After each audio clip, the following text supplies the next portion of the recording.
I guess we're just thinking that this band is, it's not just a chain, it's like a cat's cradle. Everybody knows, known 2 or 3 other members of the band for a long time. And Michael and I met at a jam at the Soft Rock Cafe back in '79 with a couple of other people who joined us later in the 77. Kitsilano Cat Kickers. Just 2 weeks later, we had an opportunity to take over from Denise Larson, friends who Charlie and I had been playing with several years before that. That was Somebody approached Michael, or Denise did. She approached you about Soft Rock?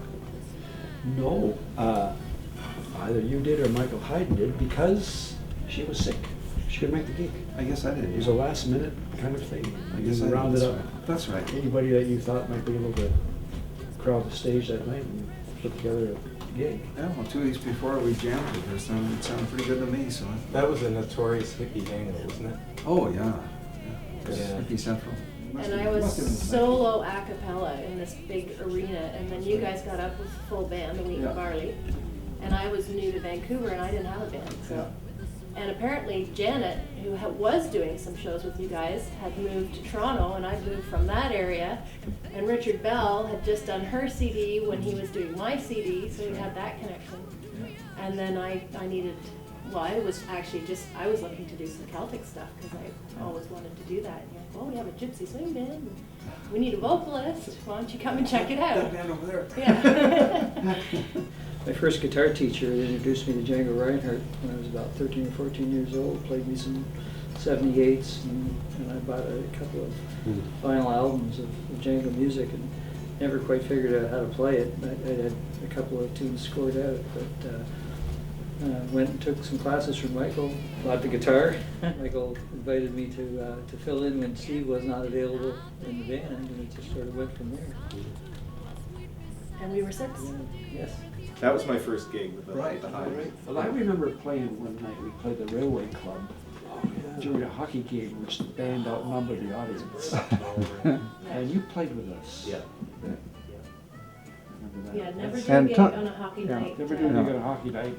And Tom or may go Grey way Cup back too. Great days, Cup night, another yeah. time Yeah. to do a gig. But I wouldn't be in the band if Charlie wasn't in the band, because Yeah. he's my connection. Yeah. But you and I have Well, a connection. We had a connection too through the Wheat and the Barley. The Wheat and the Barley. And Yeah, so there's a number of overlaps there. I remember the very first time walking in and Lackey's kind of out in the floor and playing, and I turned to my friends and I'm like, this guy's really good, right? And then it sort of became a cult following, and we were religiously coming on Mondays, and I'm like, what's this stuff this guy's playing? And they're like, oh, Django Reinhardt. You never heard of Django Reinhardt? Never heard of Django Reinhardt. What is it? It's really good. So and then I got hooked. We got together at John's and had this jam session, and then Mark said, hey, do you want to join the band? You know, it's like this, gypsy jazz thing. And so I showed up fully expecting it to be an instrumental type of thing, and between when Mark asked me and when I showed up, he had met Deanna, and so Deanna showed up on the same night, and so all of a sudden we had a vocalist, and we jammed with a bunch of people, including Michael and your piano player friend, and then it was sort of like, well, how was that? And Michael says, well, I didn't hear anything I didn't like.